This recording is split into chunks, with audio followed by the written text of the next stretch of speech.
બોલો સદગુરુ મહારાજની જય. મારું નામ છે રાજુભાઈ ગોયલ. મારા ગુરુ મહારાજનું નામ છે પ્રવીણરામ મહારાજ. અને હવે આપણે એક એવા મહાન સંત જે નિરાંતના આચાર્ય અને એમનું લગભગ 2000ની સાલ 1995માં જે એમને એમના ભજનની દુનિયામાં જે એમને સાપ પાડી હતી એવા ખીમજીભાઈ ભરવાડ અને અમારા નિરાંતના આચાર્ય એવા ગુરુ મહારાજને આપણે કેવી તો મહારાજ આપનું નામ અને આપણા ગુરુ મહારાજનું નામ અને પછી જે કાંઈ તમારે અમને સત્યનો સંદેશો દેવો હોય એ તમારી રીતે અનુભવ પીરશો. જય ગુરુ મહારાજ. જય ગુરુ મહારાજ. ઓમ મારું મૂળ નામ તો ખીમજીભાઈ ભરવાડ તરીકે મારું બહુ પ્રચલિત નામ છે, પણ ઘણા વર્ષો થઈ ગયા મને સુદામડાના સંત સુખદેવજી મહારાજ મળ્યા ત્યાર પછી મારા જીવનની અંદર કાંઈક નવું ઘડતર આવ્યું કે શબ્દ શું છે ને એ અમને ખબર પડી. ભજન તો અમે ગાઈ જ છીએ, રોજે રોજ ગાતા હોય, પણ અત્યારે અમને 100% ખબર પડે કે શબ્દને શું કહેવાય, શબ્દ ક્યાંથી આવે ક્યાં જાય. શબ્દ આ રહે શબ્દ પાર હે શબ્દ કી ઢગ ઢેરિયા, જેણે જેણે શબ્દ સંભાળ્યા વોહી સદગુરુ અમીરિયા. એટલે શબ્દની ભાન આપી, શાન આપી. ઘણા બધા ધર્મોની અંદર મેં ભજન કર્યું છે. આજે મારી ઉંમર 75 વર્ષ થઈ, પણ છતાં હું ગાઈ શકું.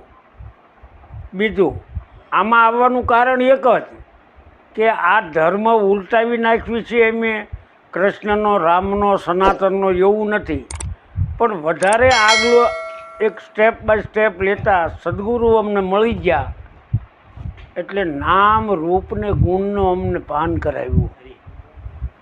અને સદગુરુ છે ને ચોથું પદ અવિનાશી બતાવે, અને અવિનાશી એટલે જેનો નાશ જ નથી એવું પદ. બીજું કે આ ધરતી માથે અમે જે અત્યારે પગલાં ભરી રહ્યા છીએ એ અમારા સદગુરુનો પ્રતાપ છે.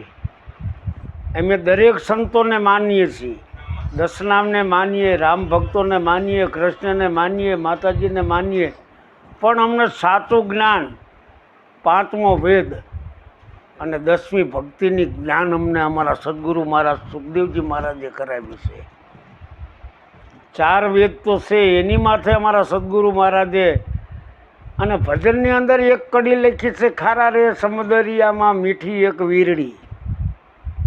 તો અત્યારે ઘણા ખરાને પૂછો તો ખારો સમુદ્ર નથી જડતો અને મીઠી વીરડી નથી જડતી, પણ અમને અમારા સદગુરુ મહારાજ સુખદેવજી મહારાજે અમને આ ખારો સમુદ્ર અને મીઠી વીરડી બતાવી છે. એમાં અમે આનંદ કરવી છે. ટૂંકમાં અમને ભજનનું ભાન થયું, અમને ભજનનું ભાન થયું.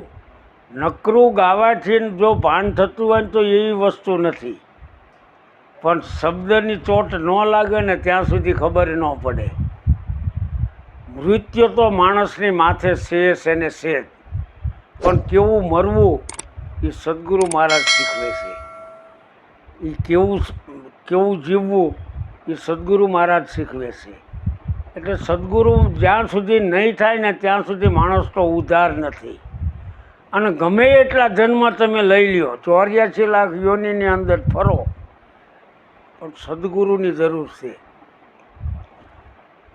સદગુરુ સિવાય તમે પાર નહીં ઉતરી શકો, કારણ કે સદગુરુ હશે તો જ તમે પહેલે પાર જશો. ઘણી વખત અમને અમારા સંતો અમને વાતો કરતા હોય, વાતોની અંદર અમે બધા એકાબીજી આપલે કરતા હોય, આપલે કરવાની અંદર એમને એમાં કાંઈક જાણવાનું મળતું હોય. કોઈ પણ મનુષ્ય ગમે ત્યારે કાંઈક પ્રવચન કરતો હોય, સત્સંગ કરતો હોય, ભજન કરતો હોય તો એને કોઈ દિવસ વિમુખ નહીં બનાવવાનો. એમાંથી કાંઈક લીધા જેવું છે, એમાંથી કાંઈક જાણવા જેવું છે. તમને ગમે તો લઈ લો, પણ કોઈની ટીકા ન કરો, કોઈની બેક સાઈડ ન જોવો કે આ ધર્મ આવો છે, આ ધર્મ આવો છે. 12 બીજનો ધણી રામદેવ પીર મહારાજ છે. રામદેવ પીર મહારાજે એમ હવે એક હેલો લખ્યો છે, એની અંદર લખ્યું છે કે હેલો મારો સાંભળો રણુજાના રાય, હુકમ કરો તો પીર જાત્રાયું થાય. આટલો જ હેલો એનો મર્મ. ખુદ રામજીજી મહારાજે કીધું છે કે હું કમ કરો તો પછી તારામાં જે હું પડ્યું છે એને કમ કરી નાખ, તો તારે રણુજા આવવાની જરૂર નથી, હું તારી પાસે આવીશ. આટલું પ્રોમિસ આપે છે 12 બીજનો ધણી રામદેવ પીર મહારાજ. અને ઘણા એમ કહેતા હોય આદ્ય શક્તિ નથી.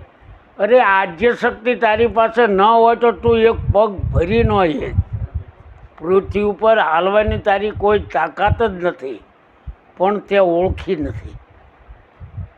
તે આદ્ય શક્તિને ઓળખી નથી. કોઈ પણ વસ્તુ કરો, કોઈ પણ ધર્મ એને ઓળખીને કરો એટલે મજા છે. કારણ કે મને ખબર છે કે આ અમારા ગુરુભાઈ ગુણુરામજી મહારાજ છે.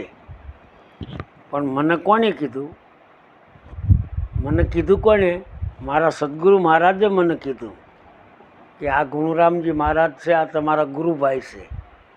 પણ છતાં ભરોસો ન આવે. હું ભરવાડ છું, આ શરીરમાં ક્યાંય લખેલું છે પણ અમારી દેહ જાતિ ભરવાડ છે. કારણ કે અમારો જન્મ ભરવાડમાં થયો છે અને વર્ષો પહેલાંથી ભરવાડનું નામ અમારું ચાલ્યું આવે છે. એટલે હું ભરવાડ છું એ 100%. પણ મને ઓળખાણ હોય ને તો મજા આવે. મને ખબર ક્યારે પડે કે આ હાંડો પડ્યો છે, શાનો હાંડો છે?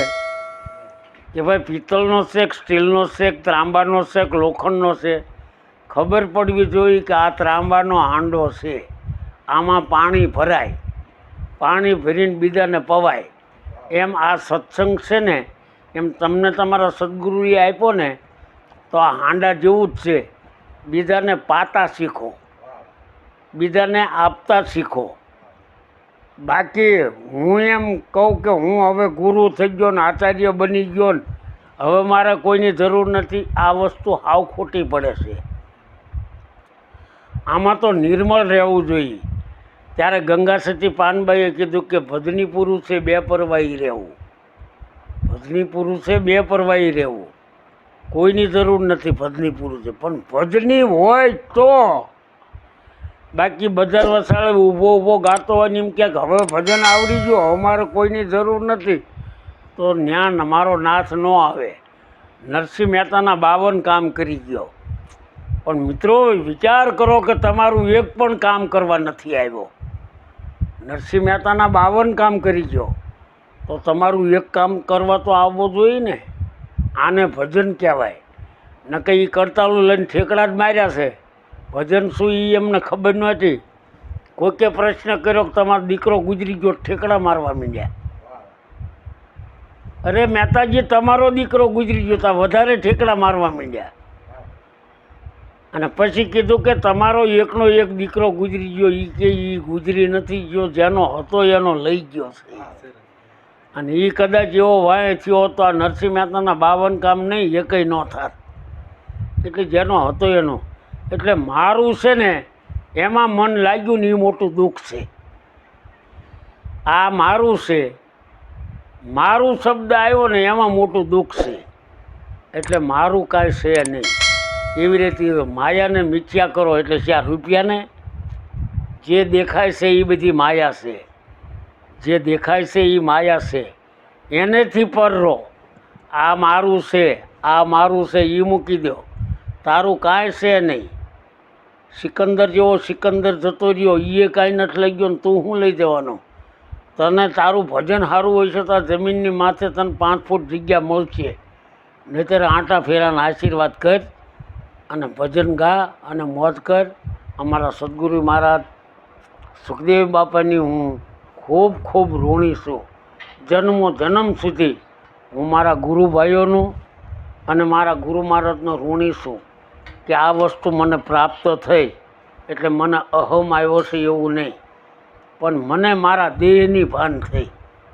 બાકી વધારે હું કાંઈ નથી જાણી શકતો, પણ મારા દેહની અને મારા જન્મની મને જાણ થઈ.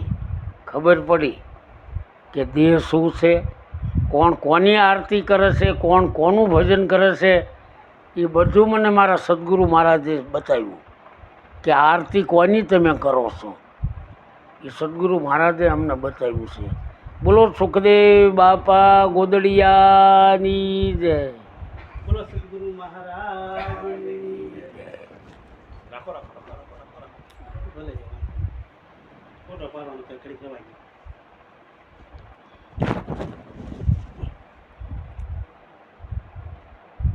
સરસ આપણને મહારાજે અદ્ભુત સત્સંગ કર્યો છે અને એમાં ઘણો બધો સાર છે. મહારાજે જે આપણને વાત કરી એ સદગુરુની વાત કરી છે.